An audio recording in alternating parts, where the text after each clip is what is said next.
చూస్తున్నాం. బీజేపీ తన సెంట్రల్ కొత్త కార్యవర్గాన్ని ప్రకటించింది. 13 మందికి ఉపాధ్యక్ష పదవులు కేటాయించింది. దాంట్లో తెలుగు రాష్ట్రాల నుంచి పురంధేశ్వరికి ఉపాధ్యక్ష పదవి లభించింది. ఇక ఢిల్లీ కోటాలో రామ్ మాధవ్కి ఉపాధ్యక్ష పదవి లభించింది. జాతీయ జనరల్ సెక్రటరీగా మరోసారి బిఎల్ సంతోష్ అండ్ ఉపాధ్యక్ష పదవి నుంచి డీకే ఆర్ను తప్పించింది హైకమాండ్. బీజేపీ జాతీయ కార్యవర్గంలో తెలంగాణ నుంచి ఒక్కరికి కూడా చోటు దక్కలేదు. బీజేపీ ఓబీసీ మోర్చా అధ్యక్ష పదవి నుంచి లక్ష్మణ్ కూడా తొలగించారు. లక్ష్మణ్ స్థానంలో అమర్పాల్ మౌర్య ఆయన స్థానంలో కొత్తగా నియామకమయ్యారు. ఇక జాయింట్ కోఆర్డినేటర్గా విష్ణువర్ధన్ రెడ్డి ఉన్నారు. ఒకసారి మీకు ఆ లిస్ట్ చూపిస్తున్నాను ఆర్టీవీ స్క్రీన్ పైన. ఒకసారి ఉపాధ్యక్షుల లిస్ట్ చూస్తే ఉపాధ్యక్షులుగా 13 మందికి అవకాశం దొరికింది. 13 మందిలో వసుంధర రాజే, తిరాత్ సింగ్ రావత్, రామ్ మాధవ్కి ఢిల్లీ కోటాలో వచ్చింది. ఇక బైజయంత్ జై పాండే ఒడిశా, పురంధేశ్వరి ఆంధ్రప్రదేశ్ నుంచి, రేఖా వర్మ ఉత్తరప్రదేశ్, వర్షాబెన్ నరేంద్ర బి జోషి, భర్తీ పర్వీన్, తర్వాత సర్దార్ మన్ప్రీత్ సింగ్, లాల్ సింగ్ ఆర్య, ఎం నాగరాజా, తారిక్ మన్సూర్ అండ్ డాక్టర్ మధుచంద్రకార్ 13 మందికి అవకాశం ఉంది. ఇక ఆంధ్రప్రదేశ్ నుంచి అంటే మొత్తం తెలుగు రాష్ట్రాల్లోకి వెళ్ళా 3 అవకాశం వచ్చింది. ఇక రామ్ మాధవ్కి ఢిల్లీ కోటాలో పోగా పురంధేశ్వరి, విష్ణువర్ధన్ రెడ్డికి ఆ అవకాశం దక్కింది. పురంధేశ్వరికి vice president and Vishnuvardhan Reddy కూడా ఈ కమిటీలో ఓ కీలక బాధ్యతలు అప్పగించారు. సో విష్ణువర్ధన్ రెడ్డి కూడా ఈ కమిటీలో కీలక బాధ్యతలు తీసుకున్నారు. సో ప్రజెంట్ తెలంగాణ వారికి ఒక్క పదవి కూడా కేటాయించకపోవడం, ఉన్న పదవులను కూడా తొలగించడం ఇప్పుడు హాట్ టాపిక్ అవుతుంది. మా ప్రతినిధి శ్రీధర్ సిద్ధంగా ఉన్నారు. శ్రీధర్, సో తెలంగాణ నుంచి ఒక్కరు కూడా ఏ పదవి కేటాయింపు లేదు. సో చాలా వరకు ఉన్న పదవులను తొలగించారు. ఉన్నటువంటి 8 మంది ఎంపీల్లో చాలామంది సీనియర్ నాయకుల్లో ఏ ఒక్కరికి కూడా జాతీయ స్థాయి పదవి కేటాయించకపోవడం, అప్పచెప్పకపోవడం అంటే ఇది ఒక రకమైనటువంటి తెలంగాణ నాయకత్వం మీద అంత కాన్ఫిడెన్స్ లేకపోవడమా? తెలంగాణ ఉన్న పదవులను తొలగించడం అంటే ఎలా చూడాలి? మనోజ్, ఖచ్చితంగా తెలంగాణ లేకపోవడం అనేది కూడా లిస్టులో ఆశ్చర్యానికి గురి చేసింది. ఎందుకంటే అటు జాతీయ పార్టీకి సంబంధించి తెలంగాణ బీజేపీ మీద ప్రత్యేక ఫోకస్ పెట్టింది. వచ్చేటువంటి ఎన్నికల్లో తెలంగాణలో కూడా బీజేపీ అధికారమే లక్ష్యంగా కూడా పనిచేస్తుంది. దానికి అవసరానికి అనుగుణంగా కూడా బీజేపీ జాతీయ అధ్యక్షుడితో పాటు కేంద్ర మంత్రులు సైతం కూడా దాదాపుగా 3 నెలలకొకరు కూడా కంటిన్యూగా వస్తుంటారు. ప్రధాని నరేంద్ర మోడీ సైతం కూడా తెలంగాణకు కూడా ఫ్రీక్వెంట్గా కూడా విజిట్ చేస్తుంటారని బీజేపీ జాతీయ నాయకత్వం చెప్పింది. అదేవిధంగా ఎంత ఫోకస్ ఉందో అని చెప్పి అటు బీజేపీ జాతీయ అధ్యక్షుడు సైతం కూడా ఇక్కడికి వచ్చాడు. తన ఫోకస్ ఏంటో కూడా ఇక్కడ ఉన్నటువంటి నేతలకు చెప్పాడు. కానీ వచ్చేటువంటి కమిటీ వేసినటువంటి కమిటీ ఏదైతే ఉందో నేషనల్ ఆఫీస్ బేరర్స్లో మాత్రం తెలంగాణకు కొంత మొండి చేయ చూపారని చెప్పాలి. ఎందుకంటే వేసినటువంటి టీంలో ఒక్కరు కూడా తెలంగాణ నేతలను పెట్టకపోవు. ఉన్నటువంటి 2 పదవులు, ఒకటి ఉపాధ్యక్షురాల గత టీంలో ఉన్నటువంటి బీజేపీ జాతీయ ఉపాధ్యక్షురాలు ఉన్నటువంటి డీకే అర్ణ కానివ్వండి, మరొక పక్క ఓబీసీ మోర్చా జాతీయ అధ్యక్షుడు ఉన్నటువంటి లక్ష్మణ్లకు ఇద్దరికి కూడా ఉద్వాసన పలికింది. కొత్త కమిటీలో ఆ ప్లేయర్లలో ఇతర రాష్ట్రాలకు సైతం కూడా ఇచ్చారు. కాబట్టి తెలంగాణ బీజేపీ నేతలు ఒక్కసారిగా నేషనల్ కమిటీని చూసి కొంత నోరెళ్ళ వేసుకునేటువంటి పరిస్థితి వచ్చిందని చెప్పాలి. ఎందుకంటే బీజేపీ తెలంగాణకు సంబంధించినటువంటి నేతలు మీరు అన్నట్టుగా బీజేపీలో 8 మంది ఎంపీలు, 2 రాజ్యసభ సభ్యులు ఉన్నారు. 8 మంది వదిలేసి ఒకరు అటు ఉత్తరప్రదేశ్ నుంచి ప్రాతినిధ్యం వహిస్తున్నారు, మరొక నుంచి ఏపీ నుంచి ప్రాతినిధ్యం వహిస్తున్నప్పటికీ వాళ్ళిద్దరు కూడా తెలంగాణకు చెందినటువంటి నేతలు. ఈ నేతలకు సంబంధించి కూడా ఒక్కరిని కూడా తీసుకోకపోవడం, మరొక పక్క చాలామంది సీనియర్లు పార్టీకి ఎంతో కాలంగా పనిచేస్తున్నటువంటి సీనియర్లు సైతం కూడా ఆర్గనైజింగ్ పరంగా పనిచేసినటువంటి అనుభవం ఉన్న నేతలు సైతం కూడా అటు బీజేపీ ప్రకటిస్తున్నటువంటి లిస్టులో తమ పేరు ఉంటుంది. నేషనల్ టీంలోకి తాము వెళ్తాము అని చెప్పి కొంతమంది ఢిల్లీకి వెళ్ళారు. ఢిల్లీకి వెళ్ళి కొంత అక్కడికి వెళ్ళేటువంటి తమకు సంబంధించినటువంటి బయోడేటానే కాకుండా కొంత నేషనల్ టీంలో ఉండేందుకు కూడా అక్కడ ఉన్నటువంటి హైకమాండ్ కలిసేటువంటి ప్రయత్నం చేశారు. విశ్వ ప్రయత్నాలు చేస్తున్నప్పటికీ ఇచ్చినటువంటి టీంలో తెలంగాణకు సంబంధించిన ఒక్క నాయకుడు కూడా లేకపోవడం చూస్తే మాత్రం ఖచ్చితంగా ఇది కొంత ఆశ్చర్యానికి గురి చేసిందని చెప్పి తెలంగాణ బీజేపీ నేతలు చెప్తున్నారు. ఒకవైపు తెలంగాణ ఇవ్వకపోయినప్పటికీ ఏపీకి సంబంధించినటువంటి 2 నేతలు, ఎందుకంటే ఏపీ కంటే తెలంగాణలో బీజేపీ స్వతంత్రంగా ఇక్కడ బలంగా ఉంది. ఏపీలో అటు ఎన్డీఏ కూటమిలో బీజేపీ ఉన్నప్పటికీ ఇక్కడ తెలంగాణలో దాదాపుగా 8 మంది ఎంపీలు ఉన్నారు. వాళ్ళు కూడా అంటే తెలంగాణలో ఉన్నటువంటి మొత్తం 17 సీట్లలో కూడా 8 అంటే దాదాపుగా హాఫ్ ఆఫ్ ది తెలంగాణలో సైతం కూడా బీజేపీ ఉంది. అలాగే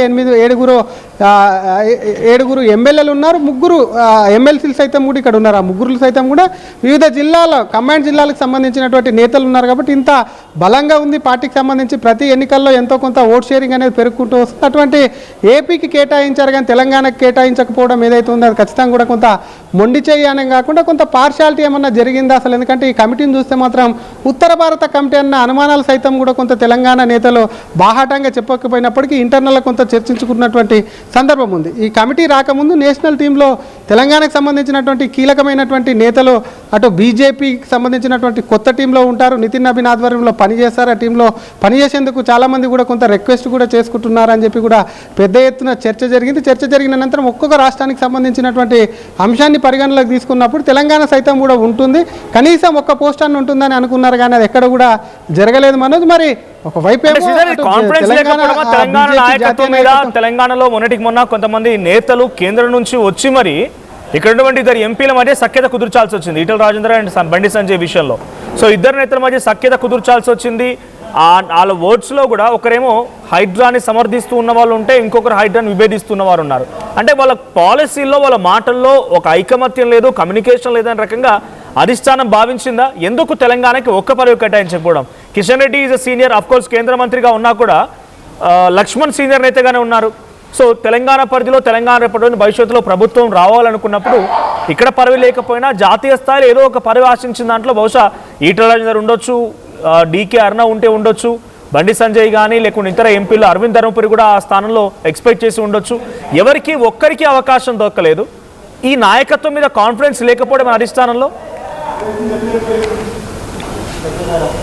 మనోజ్, నేషనల్ టీంలోకి వెళ్తే నాయకత్వం అనేది తెలంగాణకు ఒక్కటే కాదు, దేశవ్యాప్తంగా కూడా కొంత సేవలు కూడా చేయాల్సి ఉంటుంది. కాబట్టి నితిన్ నబీన్ టీంలో పనిచేయాల్సి ఉంటుంది. నేషనల్ ప్రెసిడెంట్ ఏం చెప్తే ఆ టీం కింద ఉన్నటువంటి ఆఫీస్ బేరర్స్ దానికి అనుగుణంగా కూడా ముందుకెళ్లాల్సి వస్తుంది. ఒక తెలంగాణకే ఉన్నటువంటి లీడర్లు పరిమితంగా ఇక్కడ ఉన్నటువంటి పోస్ట్ వస్తే కేవలం తెలంగాణలో పది కాదు, దేశవ్యాప్తంగా పనిచేయాల్సినటువంటి పార్టీ ఏదప్ప చెప్తే అది వర్క్ చేసుకుంటూ ముందుకెళ్లాల్సినటువంటి అవసరం ఉంటుంది. కానీ మీరు అన్నట్టుగా ఇందాక చాలామంది సీనియర్లు ఉన్నారు. ఎందుకంటే గత కమిటీలో చూస్తే మాత్రం అటు బీజేపీ లో ఉన్నటువంటి కమిటీ చూస్తే మాత్రం కేంద్ర మంత్రిగా బండి సంజయ్ కూడా కాకముందు ఆయన జనరల్ సెక్రటరీగా సైతం కూడా ఆయన నియమించారు. ఇటు బీజేపీ తెలంగాణ అధ్యక్షుడు తీసేసిన అనంతరం ఆయన జనరల్ సెక్రటరీగా నియమించారు. ఆ తర్వాత కేంద్ర మంత్రి ఆయన అయ్యాక కూడా జనరల్ సెక్రటరీని ఆటోమేటిక్గా పోతుంది. కాబట్టి ఆయనకు సంబంధించి చాలా పదవులు ఉండే. అదే కాకుండా తెలంగాణకు మరి ముందు ఇప్పుడు జరిగినటువంటి కమిటీ ఏదైతే ఉందో మన ఆ కమిటీలో మాత్రం ఖచ్చితంగా కూడా కొంత మొండి చేయ తెలంగాణ నేతలకు అది నిరాశ మిగిలిచ్చిందని చెప్పి చాలామంది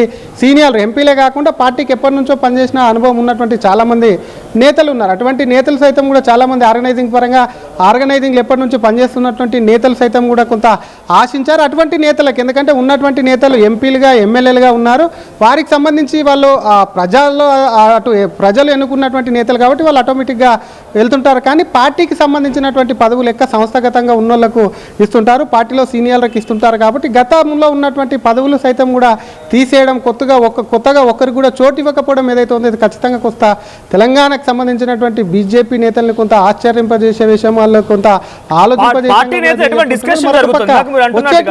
8 మంది ఎంపీలు ఉన్నారు. ప్రస్తుతం బీజేపీలో కొనసాగుతున్న ఎమ్మెల్యేలు 7 ఉన్నారు, 3 ఎమ్మెల్సీలు ఉన్నారు. వీళ్ళతో పాటుగా చాలామంది వివిధ హోదాలో పనిచేసిన వాళ్ళు, మొదటి నుంచి బీజేపీ పార్టీతో వెళ్తున్న వాళ్ళు, ట్రావెల్ చేస్తున్న వాళ్ళు చాలామంది నేతలు ఉన్నారు. వాళ్ళు ఎటువంటి డిస్కషన్ జరుగుతోంది ఈ కమిటీ పైన తమకు రాకపోవడం విషయంలో? ఏ రకమైనటువంటి డిస్కషన్, ఏ రకమైనటువంటి చర్చలు నడుస్తూ ఉన్నాయి?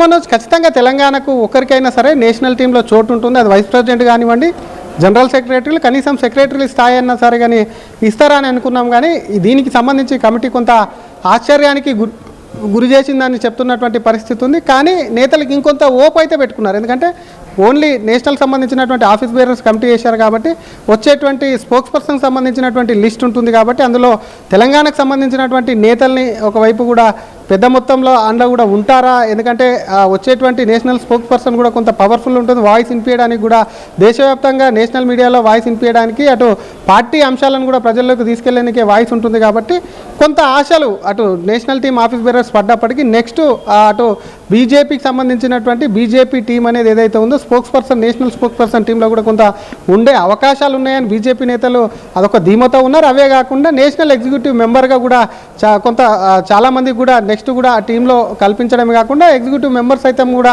ఇస్తుందని చెప్పి మరింత ఆశతో అయితే ఉన్నారు. మొత్తం మీద ఏం జరిగినప్పటికీ నెక్స్ట్ టీంలు ఎలా ఉండబోతున్నా కానీ ప్రస్తుతం ఇది చాలా ఇంపార్టెంట్ టీం, అది కూడా నేషనల్ ప్రెసిడెంట్ కింద పనిచేస్తున్నటువంటి team, national office bearer team. కాబట్టి ఈ టీంకు సంబంధించి ఒక్కరు కూడా లేకపోవడం అనేది కూడా మొత్తానికి తెలంగాణ బీజేపీ నేతలు కొంత నిరాశకు గురి చేసి ఆశ్చర్యంలో ఉన్నారని చెప్పొచ్చు మనోజ్.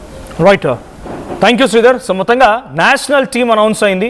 13 మంది ఉపాధ్యక్షులు వివిధ హోదాల్లో అందరికీ కూడా అలౌట్ చేసింది. సో తెలుగు రాష్ట్రాల్లో నుంచి 3కి అవకాశం దొక్కింది. ఒకరేమో రామ్ మాధవ్, ఆయన ఢిల్లీ కోటాలో ఆ పదవి దక్కించుకున్నారు, వైస్ ప్రెసిడెంట్ కోటాలో. ఇక పురంధేశ్వరికి వైస్ ప్రెసిడెంట్ పదవి లభించింది. వైస్ ప్రెసిడెంట్గా ఉన్నటువంటి డీకే ఆర్ఎన్ పక్కకు తప్పించారు.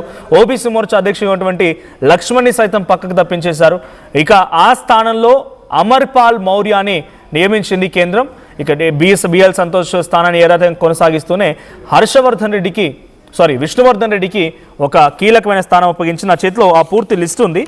సో మొత్తం మేజర్గా ఎక్కువగా పదవులు దక్కించుకుని ఉత్తరప్రదేశ్, రాజస్థాన్ ఈ ప్రాంతాల నుంచి ఎక్కువగా పదవులు వచ్చాయి. సో పీయూష్ గోయల్ మహారాష్ట్ర నుంచి నేషనల్ ట్రెజరీగా ఆయనకి నియమించింది కమిటీ.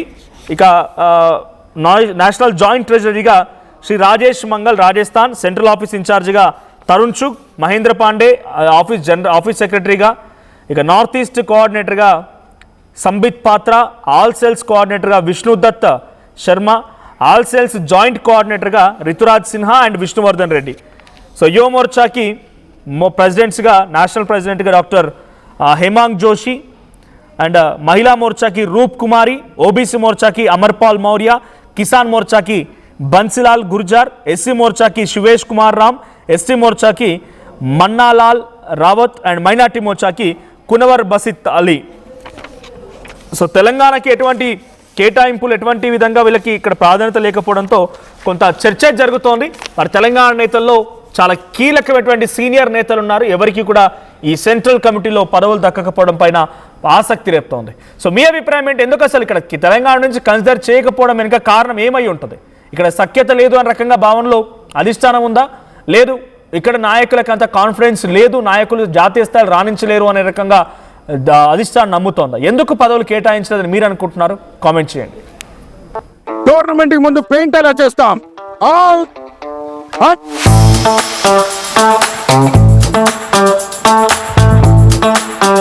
ప్లాన్ అయితే చాలా బాగుంది సార్, స్టేడియం పరిస్థితి చూడండి. టోర్నమెంట్ ముందు పెయింట్ ఎలా చేస్తాం? టెక్నో పెయింట్స్ ఉందిగా. Techno paints, township, dam, stadium లేదా మనీళ్ళు, పెయింట్స్ నుంచి పెయింటింగ్ వరకు పూర్తి సొల్యూషన్ కావాలంటే మేమున్నాం. కానీ సార్, టైంకి పూర్తవుతుందా? రోజుకు 23 లక్షల స్క్వేర్ ఫీట్ పెయింటింగ్ చేయగల సామర్థ్యం, 5,000 మంది స్కిల్డ్ లేబర్ టీమ్ మా వెంట ఉంది. 23 లక్షల? అవును, ప్రపంచ స్థాయి రంగులు, అద్భుతమైన షేడ్స్ తో భారతదేశపు అసలైన పెయింట్ మరియు పెయింటింగ్ శక్తిని మేమే. We are Techno Paints. Techno paints.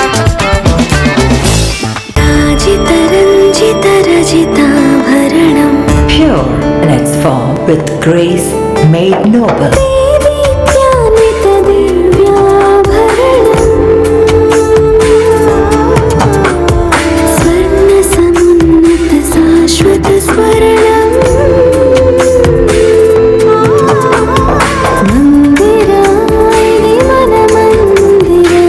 Mandira Premium Silver Jewelry by Manipali.